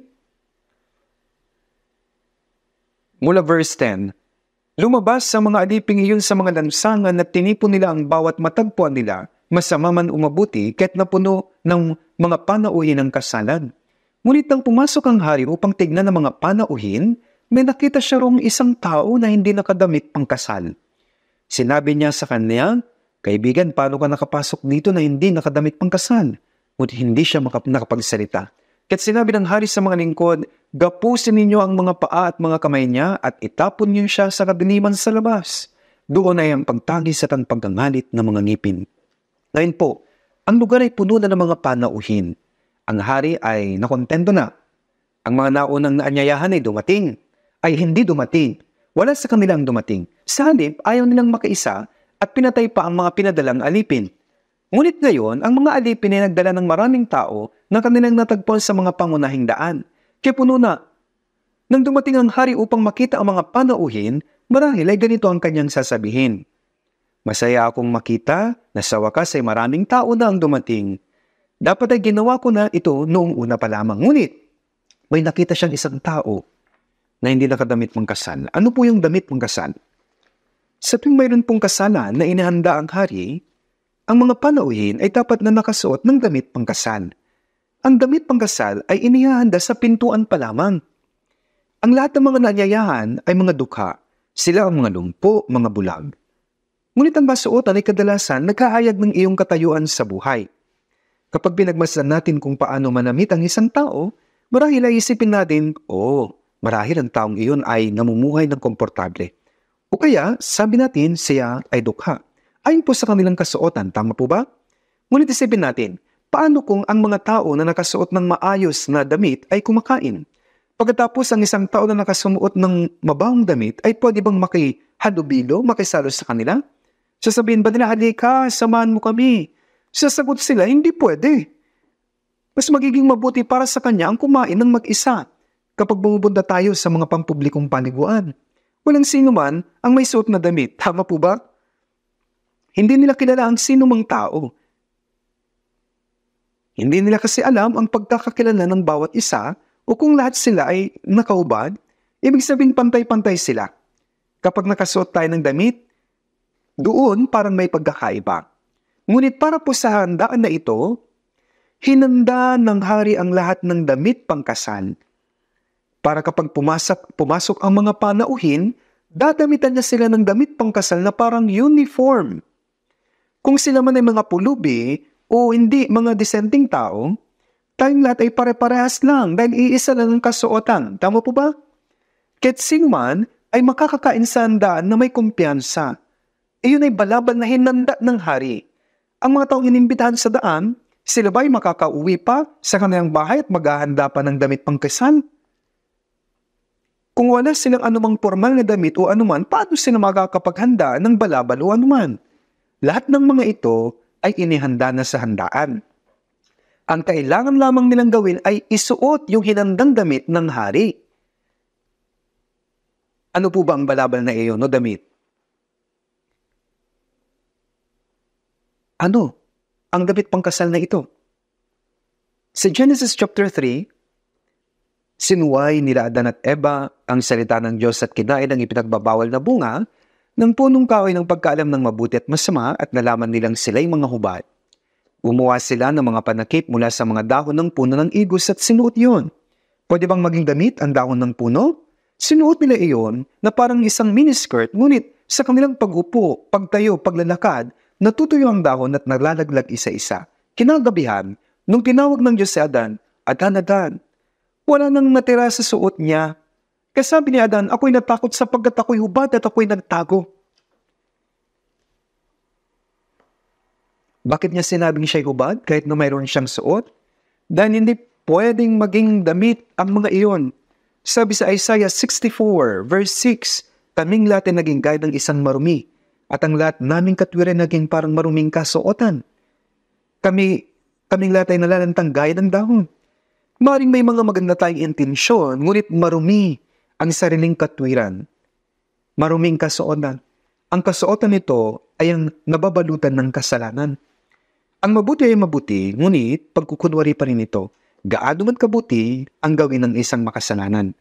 Magagawa ba nilang pagtakpan ng kanilang kasalanan? Hindi nila ito maitatago. Kaya sabi niya, "Ako'y natakot sapagkat ako'y hubad at ako'y nagtago."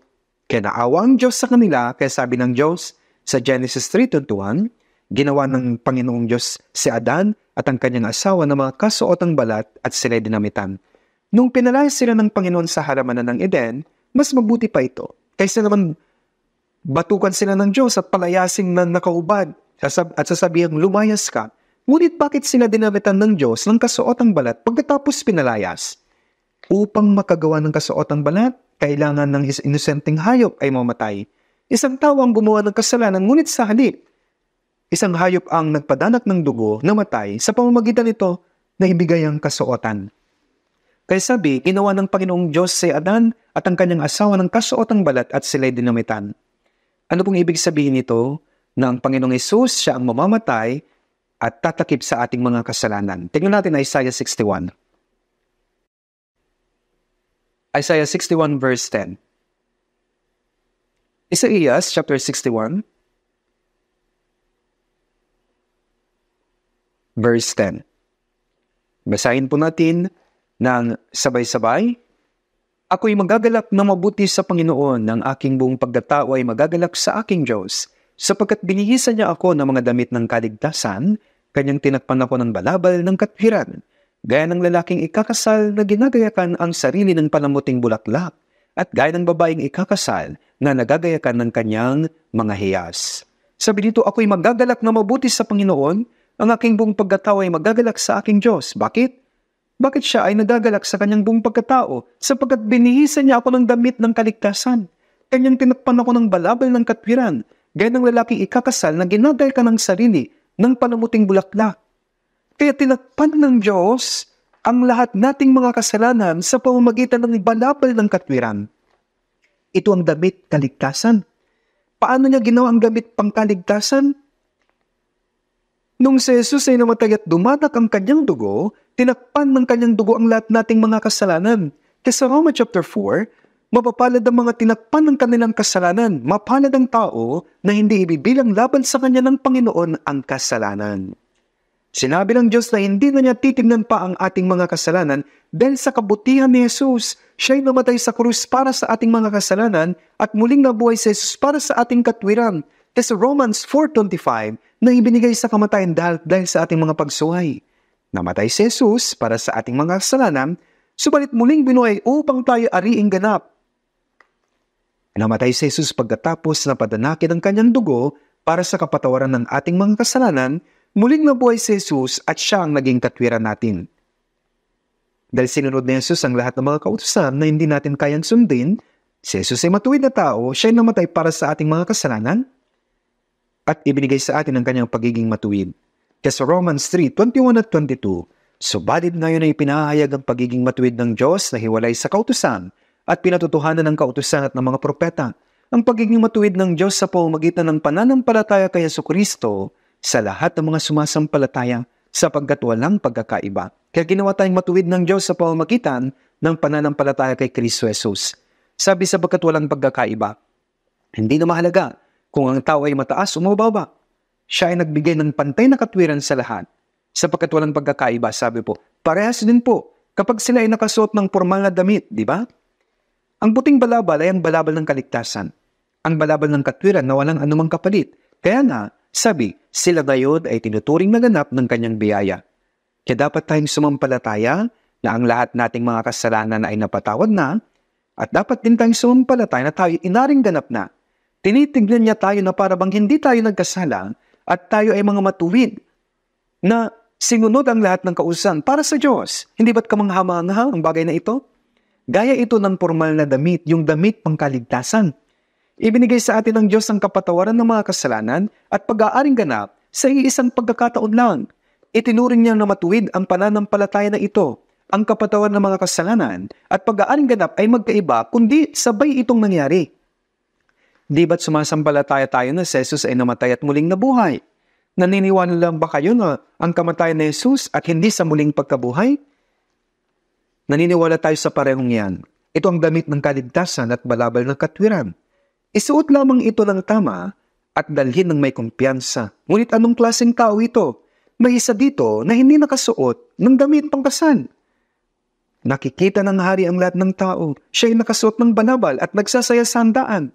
Ngunit sa paningin ng hari, anong itsura mayroon ng taong ito? Isang taong pulubi at madumi?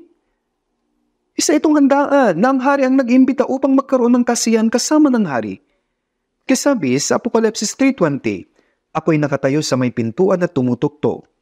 Kung diringgin ng sino man ang aking tinig at buksan ang pinto, ako'y papasok sa kanya at kakain kasalo niya at siya'y kasalo ko. Ibig sabihin po nito, kakain at iinom ang Panginoon na kasama natin.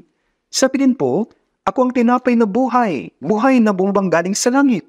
Kung ang sino man ay kumain ng tinapay na ito, siya'y mabubuhay magpakailanman. John 6:51. Ang lumalapit sa akin ay hindi magugutom, at ang sumasampalataya sa akin ay hindi kailanman mauuhaw. John 6:35. Kumain at uminom sila kasama ng Panginoon. Ito ang kasalan na hinanda ng Panginoon, ang handaan ng hari. Nagagalak sila kasama siya, habang ang mga pulubi ay nakita ang mukha ng hari. Nakita ng hari na may dumalo, na hindi nakasuot ng damit pangkasal. Sinabi niya, Kaibigan, paano ka nakapasok dito na hindi nakadamit pangkasal? Bakit ka pumunta nang walang damit pangkasal? Kaya hindi siya nakapagsalita, wala siyang masabi. Speechless. Hindi niya pwedeng sabihin, ay, wala po kasi akong formal na damit kaya wala akong maisuot. Bakit? Dahil sinabi nila sa kanya na isuot ang damit kapag pumasok na siya sa handaan. Ngunit bakit hindi siya nagsuot? Marahil po nung pumasok siya ay handa na ang mga formal na damit pangkasal ng lahat ng taong dumalo at sinabihan sila na magubad at palitan ng damit nila. Marahil ganito ang sabi niya, salamat at sinuot niya ito pero sinabi nila sa iba, hello. Opo. Alisin mo ang damit na iyan at palitan mo ito. Ano? Ito ang pinakamagandang damit na sinuot ko sa London, England, sabi niya. At walang sino mang magsusuot ng daya nito. Uubarin ko ba ito? Gusto mo na suotin ko itong kulay puti na ito na binigay? Maaari kong isuot itong mga damit na ito upang ipakita sa hari. Itong damit ko ngayon. Hindi ko yan kailangan. Hindi. Bakit yung sinasabi mong hindi? At pumasok siya at umupo at sinabi, Hari, itong mga damit na ito ay napakaganda. Sabi niya sa akin, napakaganda po. Tingnan niyo po ako, Hari.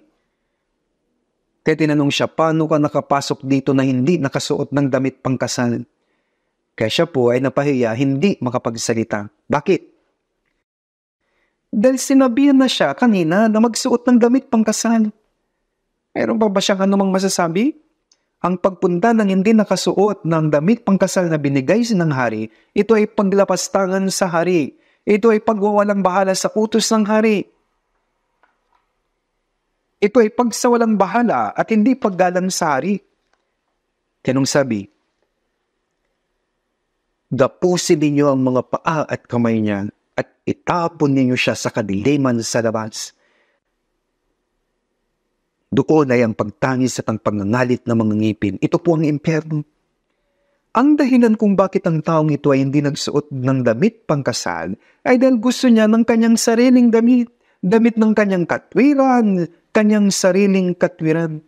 Kaya sabi po sa Romans 10 verse 3, sapagkat sa kanilang pagiging mangmang sa katwiran ng Diyos at sa pagsisikap nilang maitayo ang sariling pagiging matuwid, ay hindi sila nagpasakop sa pagiging matuwid ng Diyos.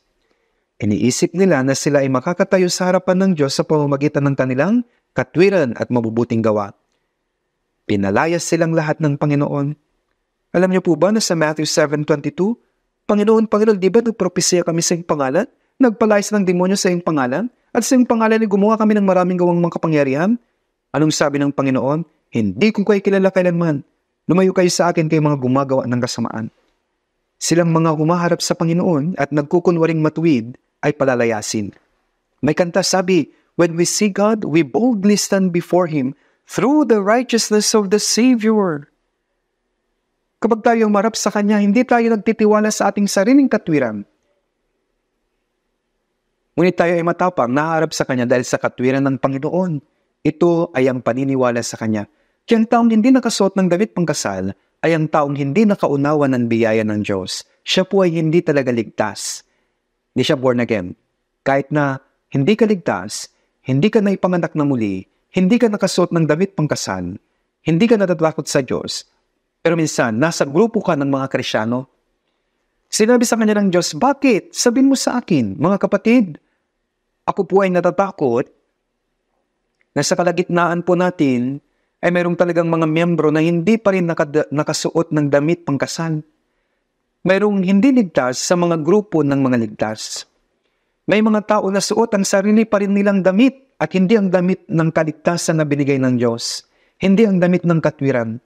Kaya sabi ng Panginoon, sapagkat marami ang tinawag, ngunit kakaunti ang pinili. Madami pong nagsasabi na naniniwala ako, subalit kaunti ang talagang ligtas. Kaya sa Luke 12:32, huwag kayong matakot munting kawan sapagkat nakakalugod sa inyong Ama na ibigay sa inyo ang kaharian. Sabi po ng Biblia, ang mga ligtas ay munting kawan. Sa 1 Corinthians 10:5, subalit hindi nalugod ang Diyos sa karamihan sa kanila, sapagkat sila'y ibinuwal sa ilan. Sa 1 Corinthians chapter 10, ang mga lalaki na lumabas sa Egypto noon ay nasa 600,000, subalit namatay silang lahat sa ilang. Tanging 2 tao sa generation na iyon ang nakapasok. Subalit sabi po, hindi nalugod ang Diyos sa karamihan sa kanila sapagkat sila'y ibinuwal sa ilang. Ang Diyos ay hindi nalugod sa dami ng bilang. At dito sa Matthew 22:14, sapagkat marami ang tinawag, ngunit kakaunti ang pinili. Ang bilang ng mga ligtas ay mukhang marami, subalit sa katunayan, kakaunti po talaga. Kaya mga kapatid, dapat tayong mag-ingat. Dapat tayong makapasok sa munting kawan. Kaya sa Luke 13:24, magsikap kayong pumasok sa makipot na pintuan, sapagkat sinasabi ko sa inyo na marami ang magsisikap na pumasok at hindi makakapasok. Silang mga nagnanais makapasok ay mga tinatawag na church-goers. Umaasa ako na lahat ay makapasok sa langit. Subalit, sapagkat sinasabi ko sa inyo na marami ang magsisikap na pumasok at hindi makakapasok. At sabi sa Matthew 7:13, pumasok kayo sa makipot na pintuan sapagkat maluwang ang pintuan at malapad ang dang patungo sa kapahamakan at marami ang pumapasok doon. Opo, may mga tao na pumapasok sa maluwang at makipot na pintuan. Subalit hindi ibig sabihin na ang mga pumapasok sa maluwang ay ang mga atheists at ang makipot ay mga mananampalataya. Hindi po. Sa mga churchgoers, marami po ang tumatahak sa malapad na daan. Ang masikip na daan ay nag-uumpisa mula sa makipot na pintuan. Inilarawan po ng libro ng tinatawag na Pilgrim's Progress, ang pagpasok sa makipot na pintuan ay ang pagkakaroon ng kaligtasan. At siya ay lumakad sa masikip na daan patungo sa langit. Kaya marami ang magsisikap na pumasok at hindi makakapasok. Kaya po pinagdidiinan namin na dapat kang maligtas. Dapat mong maunawaan ang biyaya ng Diyos. Sa Genesis 1, ang liwanag at dilim ay pinaghiwalay. Ang tubig ay hiniwalay mula sa taas at sa ibaba. Ang dagat at lupa naghiwalay. Ang hayop at tao na nalikha sa wangis ng Diyos ay hiniwalay. Mula kay Abraham, si Isaac at Ishmael ay hiniwalay. Mula kay Isaac, si Esau at Jacob ay hiniwalay. Ihiniwalay na at ihiniwalay pang muli. Sa lupa, ang damo at palay ay tumutubong magkasama. Subalit mayroong may bunga at wala. Sa Matthew chapter 13, ang tao ay nakahuli ng maraming isda at ihiniwalay niya ang mabuting isda sa hindi mabuti. Nilagay niya sa lagay ng mabuti at ang hindi ay itinapon. Ang Diyos ay patuloy na gumagawa ng paghihiwalay. Huwag kang mag-isip na makakapunta sa langit nang walang tunay na kaligtasan. Kung ang kaligtasan ay hindi sigurado, dapat mo po itong suriin. Suriin dapat ng paulit-ulit. At sa buhay na may pagsunod, ito ay magpapatunay na ikaw talaga ay isang Kristiyano. Kung hindi ka makakapasok sa langit. Ang peking pera ay maring magamit kasama ng mga tunay. Subalit kahit na ang mga ligtas ay kabilang sa mga grupo ng ang mga hindi ligtas ay kahit pumunta sa mga grupo ng ligtas, sila ay hindi makakapasok sa langit. Nakikilala kasi ng Diyos ang lahat kung sila ba ay ligtas o hindi. Kaya dapat siguraduhin nating ligtas tayo. Dahil alam ng Diyos kung sino ang ligtas at hindi. Tatapusin ko muna ngayon, kaya tayong mga Kristiyano na tunay na naligtas ay dapat na mamuhay po sa natitira nating buhay bilang Kristiyano at maging mga karapat-dapat na mga anak ng Diyos. Ngayon, manalangin na po tayo. Mahabagin naming Diyos Ama, kami po ay nagpapasalamat sa pagtawag sa amin mula sa napakaraming tao sa mundo at iligtas sa kami sa katapusan ng panahon. Salamat po sa pagpapatawad sa aming mga kasalanan gamit ng inyong mahalagang dugo. Pakiusap gawin niyo po kaming sakdal araw-araw sa pamamagitan ng salita at ng kapangyarihan ng banal na Espiritu upang kami ay maging karapat-dapat na mga anak ng Diyos sa natitira naming buhay. Gabayan niyo po kami at nawa makatayo kami sa harapan ng kaluwalhatian ng magbabalik na Panginoon ng walang anumang ikakahiya. Ito po ang aming dalangin sa pangalan ng Panginoong Hesus. Amen.